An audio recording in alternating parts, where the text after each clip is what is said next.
What happens when your purpose or your career get removed? Do you fall into hopelessness, worthlessness? You feel unsafe? Well, where we're headed in humanity, it is incredibly important to be able to know how to process this. So when times get tough, we don't fall or succumb to fear, but rather we know how to process it and we know how to stay in that abundant self. In this share, I'm going to share with you how to actually process that energy in real time so you know how to move through any obstacle around when things are removed from your field and why it's so incredibly important to have faith in this process. So when things are removed, so say your career is moved, I would say that most people would think that their sense of safety would go down, right? Depending on if you are attached to a career that pays your rent or pays your home, that stability is going to be shaken up. Now, if you already own your own home and you don't have that, it could still make you feel like an attachment in the outside world is being stripped away from you, your identity. So, what would be asked here is, knowing that your identity is not defined by something that you do, but rather who you are. And when your identity gets shaken, you're literally being asked to be stripped of the attachments that you think you need to be in order to be the person who you think you are. So we really want to step into releasing the need for attachments. This is also where faith comes in, but we're going to dive into faith on a deeper layer in a moment here. But that the career that you have, it gives you this purpose or this meaning in life, or that defines you in some sort of way. And if you truly think that, that will absolutely be tested. So where we're headed right now is we have, AI on the horizon, which is bringing up, I would say, almost every single person on this planet is going to be challenged in this area, right? You name it. There are new things coming out from all different directions that could quite literally take anyone's job. So if your career is removed and stripped from you, then what? Well, when you hold faith, right? You faith here is defined as anything that you believe in that's a higher power. It doesn't have to be a particular God. It can be even your highest self. It can be whatever you want to call it, as long as you believe in something. So then when times get tough, when things rattle, when your job, your career is removed, when you can't see what the future lies and all you see is darkness, this is where faith is incredibly important. Because without faith, we succumb to the fear. We succumb to the, oh my gosh, there's nothing like, how do I pay my bills? How do I, and all of that, that is a third dimensional energy that will quite literally suck you into that realm where chaos lies. We don't want to be in the realm of chaos. We want to be in the higher realm where we are the creators of our reality. And that can only be something that we go through from mastering our internal world, which means mastering the internal energies, the fear, alchemizing it, the anxiety that comes up around that, the I can't see the future and like why me, all of that stuff. We have to alchemize that while also blindly holding faith and knowing that whatever's happening in front of you is happening perfectly and exactly for you. You may not need to know why, but if you can actually understand that, the way the ego works is the ego likes attachment. The ego likes to say, this is me, therefore this makes me who I am. This career is my identity. These clothes are my identity. This out here, like, right? Like those are attachments.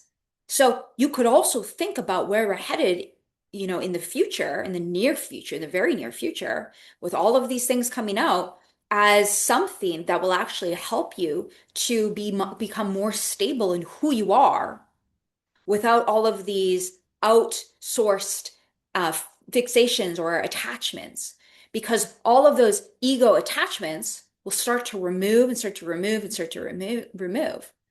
And the ego will start to then have fear. And if you work through that and you hold that faith, no matter what, how it works is it will always be replaced by something greater, right? So when something is removed from your life, but you hold faith and you alchemize what's happening, it will always be replaced by something greater. Now, this is something to think about, because if your career is removed, you may not be able to see it yet, but there might be some sort of new information that has never been created that will come through that will help you in maybe the next few years until it is replaced. But the more that you get adaptable and okay with this letting go and being able to receive, the more you're going to be in that abundance mindset, right? Abundance is the ability to not just receive, but also let go. I think there's a lot of beliefs on how abundance is or what abundance is, but abundance isn't just having everything all the time. It's also this ability to be able to release and let go, and knowing that it will be replaced by something greater, and knowing that you are abundance. Abundance isn't something outside of you, therefore it will naturally come into your field.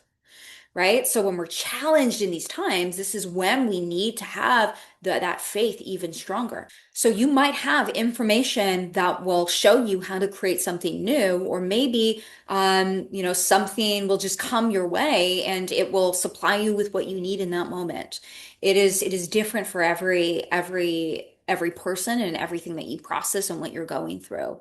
But having that faith, and I think a lot of people as well that I want to add here have a distorted version of what faith is. And please take that lightly. I don't mean that in a negative way. But faith isn't you trying to control the situation. Faith isn't you trying to fix the situation.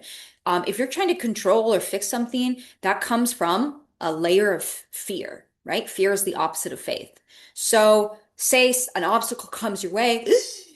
I need to control this. I need to fix this. Maybe I got to apply for a bunch of other things, and you're immediately in a state of fear, and that will always collapse. That won't work the way that you want it to. Alchemize first, work on your state of being, and then when you've truly come to this place where you're neutral, you're not in high excitement and you're not in like super fearful and low, you're in a neutral, calm state, then you know you've alchemized those energies and you can move forward.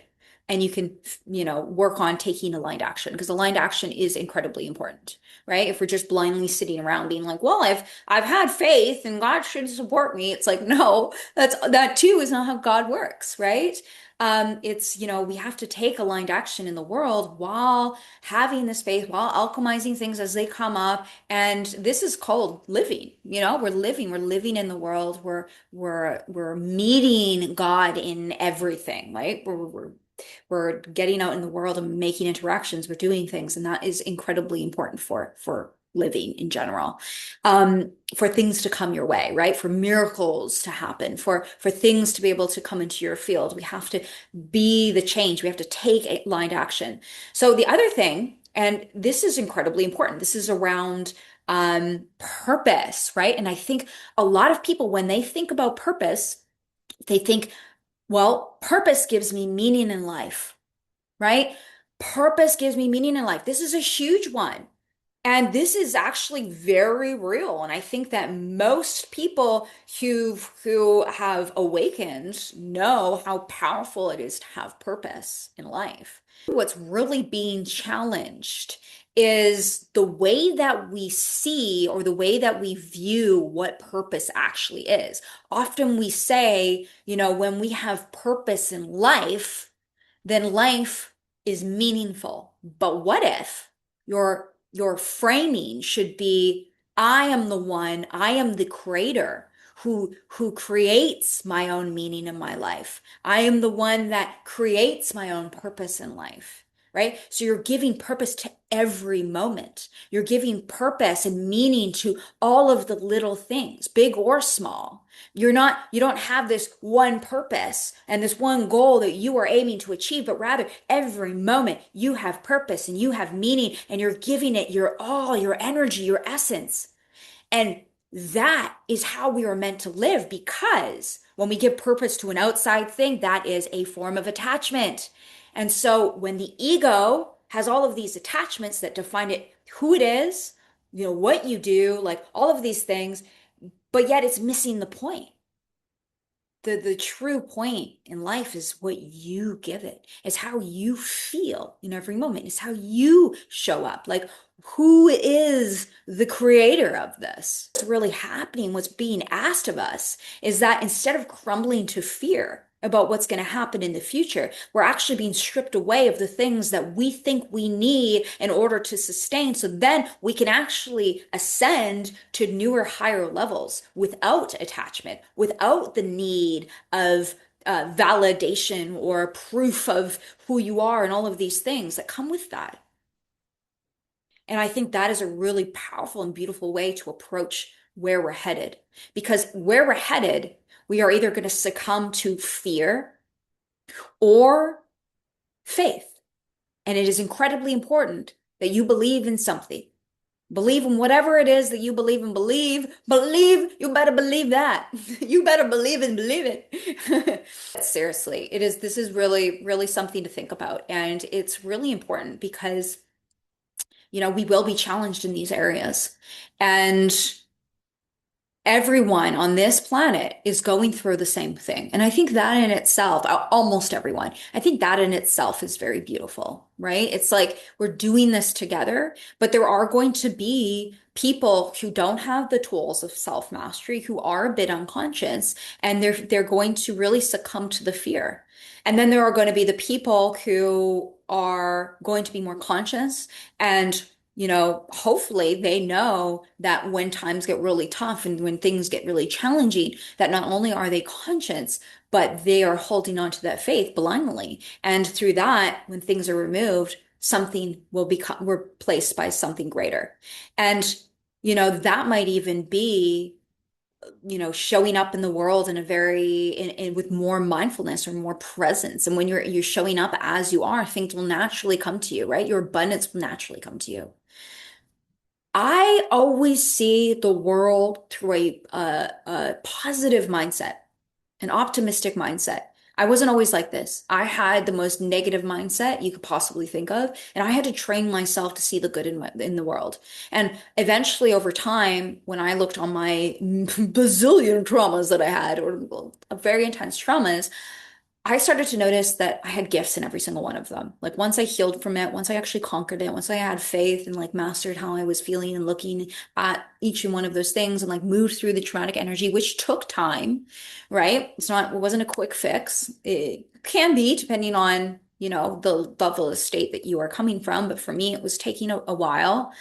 But eventually, I turned each one of those challenges and obstacles into one of my greatest gifts. So if you can have that mindset with whatever you are seeing, knowing that God has got you or your higher power has got you, and that you might not see where we're headed, but something will be replaced by something greater. Whatever you're going through will be replaced by something greater. So what happens when you have, say, something challenging come up into your field, like a career being removed from you abruptly? What you would want to do in this situation is you would want to come back to center. You would want to feel. You would want to be present with the energies. Stay out of the mind. The mind is going to try to tell you all of these stories. You just want to sit and drop into feeling and remove any of the story loops that kind of come up. As they come up, this is also a practice. You might not necessarily be good at it, right away. This is something that you might have to like get better at over time. You can start practicing this with anything that's removed from your field or any triggers in reality. But essentially, you're shutting off the mind and you're focusing on feeling. You're going to, once you've alchemized the energy internally, you're going to see a different perspective around the situation. Like, what is the light in it? What maybe there is, this is being removed for something that you can't see right now, and you're going to trust that God has got you, like that higher power, whoever that is in your field has got you, and you don't need to know in this exact moment how it's going to work out, what it is that needs to come through. You're going to let go of all of that needy energy of having to figure it out and having to have the answers. And you're also going to step away from having to control the event, right? We don't want to control. We don't want to try to fix it when we're in this state, because that is us feeding into the fear and that energy, which will bring us into that chaos timeline. So we want to actually just feel, we want to alchemize the energies as they come up. You might want to do some sort of somatic work, breath work, body movement, even going for a walk, like something that allows you to move that energy once you've given enough 5 minutes or so with feeling it. And then you want to have that just really understanding that God has got you without having to need those answers and just keep reprogramming yourself with that when these energies come up. This is only, you can only do this when those energies come up to the surface.